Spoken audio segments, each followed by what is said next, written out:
Hello friends, today I'm going to show you how you insert your data into EVIEWS. But before that, you need to make sure that your data is properly arranged in Excel sheet.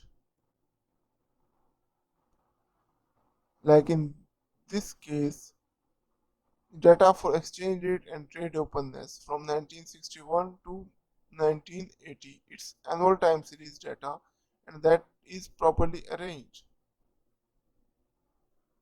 Now you just need to do is you open EVIEWS, click on new EVIEWS work file.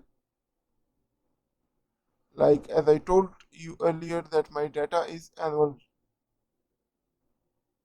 but if your data frequency is different, you should change it accordingly.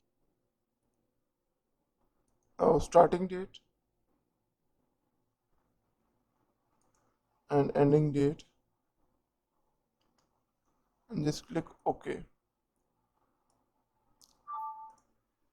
Now click on object and select new object, select series and write the variable name and click OK. Same is for my second variable.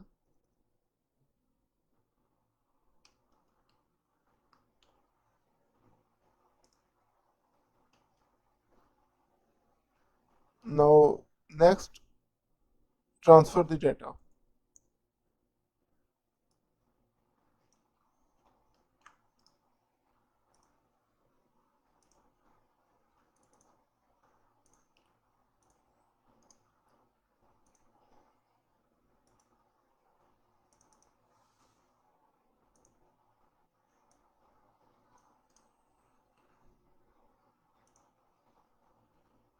For pasting your data, you need to edit and then paste it over there and close this window.